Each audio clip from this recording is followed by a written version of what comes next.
So of course, once that was cut, what I did is I made sure the desktop was square with the wall ish. Made sure it was square with the existing desktop to kind of tie in sort of half square. When you're dealing with an older home, or even any home, sometimes the surface you're mating to is not quite as square as what you'd like it to be, so you kind of got to make do with what she is. So after she was all square, I went down along with the brackets here, made little markings whereabouts the holes and stuff should be, and you know, pretty much 2 holes for each bracket. Taking into account for the shorter one as well, that'll have to have the shorter style hole. And pretty much now we're going to take our handy dandy drill and drill ourselves, you know, the holes we need. What I've done here is I've put a blocking underneath the desktop, so if I blow through the other side, I don't stand a really great chance of, you know, keeping on drilling through the back side and damaging the desktop. Because you know, these holes that I'm going to drill aren't going to line up with the holes that are going to be put in the desktop material. Okay guys, so we got all those holes drilled here. Pretty much, you know, 2 there, you know, 2 for the short bracket, another 2 for the other 2 longer brackets. So, you know, we're good to go. Now we're going to turn her right side up, slide her on in place, and see how well the holes line up. I drilled the holes, of course, in the desktop, got all that all ready to drop the bolts through. And yeah, I get to this little tiny bracket, of course. The short one meant for the filing cabinet, and I go to put the 1/4" bolt through the desktop into the bracket, and it won't go. You know, sure, I could probably hammer it through or force it through, but of course then I run the risk of either bending the bracket or, you know, wrecking the threads on the bolt, or both, right? So then I pulled the bolts back out of the desktop, pulled off the desktop, and tried the old brackets, the large ones, and of course the 1/4" bolts drop right through, no issues whatsoever. So the conclusion I've come to is when they dip these small brackets in the paint, the holes have either gotten coated with paint or they've drilled them a little bit smaller due to the nature of the, you know, smallness of the bracket. So I've got me my handy dandy drill with my 1/4" drill bit, and I'm just going to drill out them holes to 1/4". That's one thing nice, guys, about having proper tools and the tools you need for the job, is you don't have to struggle. You know, if you hit a roadblock and you know, you don't have the proper tools, then yeah, you're in for, well, a headache, right? So now we got those holes drilled, or at least drilled out. Now we can start putting our bolts back in place and you know, getting things to fit right. Okay, so now the desktop's back in place. We can start by fastening it down. I put 2 bolts in just as dowels or pins for now. What I'm going to do now is take my spade bit and just drill down, you know, through the first layer or so of the plywood, just to countersink, if you will, the bolts. So unfortunately I can't find my 1/2" spade bit, so I got to use the 7/8. All that means is that I'm going to end up having to put a little more fill in the holes, and if I was staining this instead of covering it, it could mean, you know, a little bit different outcome of the finish. So basically, taking your, you know, handy dandy spade bit and your handy dandy drill, just drilling down. See how the starts to change? That means you drilled through the first layer. So now when you drop your bolt in, the bolt here will go flush. If you notice here with the top of the desktop, right now it's slightly sticking up, but as soon as you tighten her down, it will go flush, and then you can fill it and it'll be good to go. So what I'll do is I'll drill these other holes here, guys, and then we can get to tightening this baby down. Okay, so we got the last 2 remaining holes drilled. We can drop in our bolts here. And then of course we can go back underneath and put a lock washer and a nut on those. and tighten them on down, of course, and then we're pretty much good for the drilling on this part. I'm gonna have to put, of course, that little spacer in there, and then I gotta decide how I'm gonna fasten the new desktop to the old desktop. Part of me wants to just take the simplest way out and drill up through from the bottom side, through the brackets, through everything, and put bolts right through the top of the desktop material. However, then it won't have that clean of a look. Option B is to peel back the desktop material, take the chance that I might wreck it or rip it, because no one seems to carry this type anymore. It's been, like I said, a couple of years, and this was probably a roll end or a job end when I got a hold of it.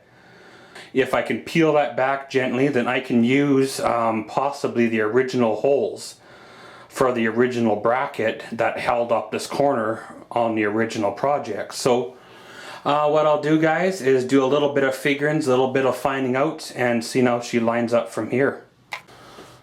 Okay, so good news, good news. I was able to do some exploratory, able to pull back the original desktop material without damaging it or anything much that I can't repair.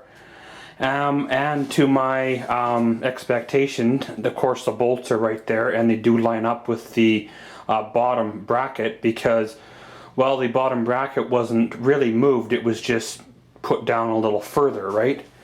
So what I'm going to do is take my board here, the spacer, and put some of my PL 400 on it, slide her on in there, and basically it's going to adhere the new desktop to the underside of the old desktop. And just to give it some extra added, what I'm going to do is put 2 carriage bolts through the top, through the woods. I believe that's 2 inches of wood in total, and then into the brackets themselves. And then, of course, I will contact cement the desktop material back down, covering those bolts almost like they were never disturbed. Basically, guys, we'll take our tube of PL and start the gluing and get the holes drilled and all that good stuff. So, guys, of course, make sure the gluing surfaces are clean on both the piece you're putting in as well as where you're putting it into. Make sure it's free of any debris, because that'll interfere with the gluing of the materials together. And what I'm going to do is put a spacer here at the back, and then that'll allow me to, like I said, glue both sides of this, slide it on in, relieve the spacer, and then it'll kind of like glue itself through pressure and hold it there. So, of course, taking your construction adhesive and putting it on the board here.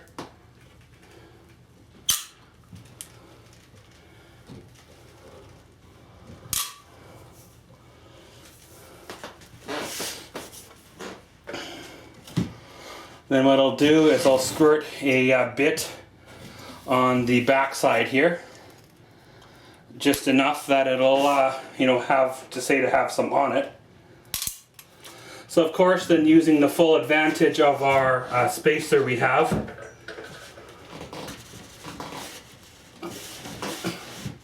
slide this on in. I know we did rub a little bit of our adhesive off of the board, but we're good. I know we still have enough on that it'll be enough to adhere it. So we'll just wipe off what's there so no sawdust or nothing sticks in the glue, which will affect our desktop material when that comes time. You do have a few minutes here to play around with it a bit, get her kind of set up to where she needs to be. Take out your spacer, and then she starts to glue down. This is kind of where the rubber kind of meets the road, if you will. Take something and tap her on in until she goes flush with the existing desktop. Bring the edge back so she's flush with the tip of the existing desktop. And then basically she's in there. Double check your edges, and if your edges are satisfactory to you, make sure everything is plumb, square, all that good stuff. We'll throw a C-clamp on here just for good measure. If you didn't put a C-clamp on here and you were drilling, you could dislodge the wood that has fresh glue on it, which then if the wood dries out of place, then it might give you trouble a little later on. So right now that's all basically good to go. Okay, so once the desktop's all fastened down, you see these strips I got out in front of me. There's one there, and a little guy there, a little guy there, and then another big one kind of all the way down there. So basically I'm gonna fasten those to the underside of the desktop. In the perfect world, I'd have a strip the full length and I just slap it on up there, but this side here is not going to be used too much. Being the filing cabinet's going to be here and the heat register vent's going to be there. At the very most, there'll be a tiny little spot here where I'll wheel over for the printer, but most of the time my feet won't even be underneath this, so to have a whole strip would be a waste of another sheet of 5/8. Basically what those little blockings are trying to prevent is this. If you see there how it's pulling away from the desktop, that's because the nails that were going into the desktop have worked their way out of the little fancy molding. So basically that fancy little molding is in the process of falling off. So if I put a backing behind it, then nail it to it, then it's going to have more resistance and won't fall off, if you will, as easy. So of course I've already took the liberty of throwing some construction adhesive on these little strips of 5/8, and I've got my handy dandy brad nailer too. And then what I'll do is I'll hold them up there, get them all lined up, and throw a brad nail into each one of them. So of course the nails will hold them as the glue dries, and then once the glue dries, then we're pretty much good to keep going. So I'll get the first one all up in there. I'm going to start at the far back corner next to the wall, because of course if it's going to pull away, it'll start pulling away at the corner and then work its way toward the center, especially that's where it's going to tend to get bumped with the chair. So if you really want to, you can throw yourself a C-clamp on there while you're putting the nail into her, just to make sure she doesn't shift, because if it shifts pretty much either direction, then your fancy little molding's not going to want to line up to where she's going to need to be when you fasten her on. Pretty much like that. So now our air compressor is all nice and filled up. We can run our nails into her.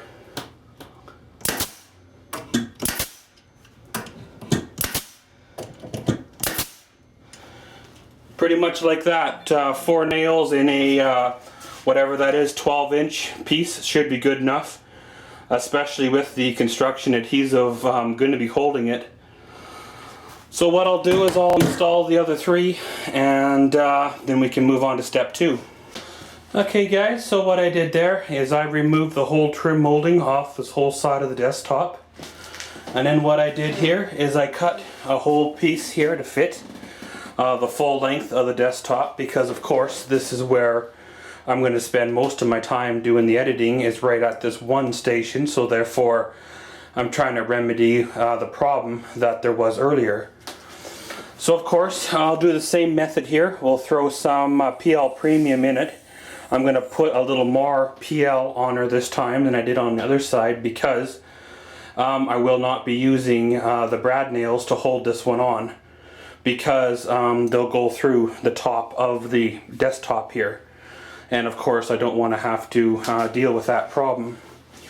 I did cut her just a hair shorter, so I should be able to catch this corner of this molding to hold it. So I'll throw a couple nails in that corner, because I can always putty that, and then we could probably tie in that little gap right there. I'll probably just throw a chunk of 5/8 in there, as well as a chunk of 5/8 on the top with a little bit of a shim.